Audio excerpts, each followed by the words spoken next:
Welcome to great home makers. இன்னைக்கு Sunday சமையல் என்னன்னு பார்க்கலாமா? சுட சுட டொமேட்டோ சூப், அதோட மசாலா பப்பர். இன்னைக்கு ரா ஜாக் ஃப்ரூட் பிரியாணி, பலாக்காய் தம் பிரியாணி. இப்போ தான் ஓப்பன் பண்ணுறேன், எப்படி இருக்குன்னு பார்க்கலாமா? ஃபஸ்ட் டைம் பண்ணுறேங்க. ரா ஜாக் ஃப்ரூட்டில் எப்படி வந்திருக்குன்னு பார்க்கலாம். ரைஸ் நல்லா பொலன்னு இருக்கு.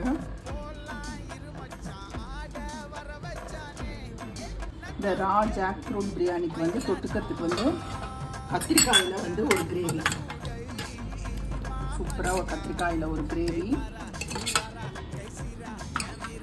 அதோட ஆனியன் ரைத்தா, தாளிச்ச தயிர் சாதம், மோர் மிளகா, மாம்பழம். இதுதாங்க இன்னைக்கு சண்டே சமையல். தேங்க்யூ.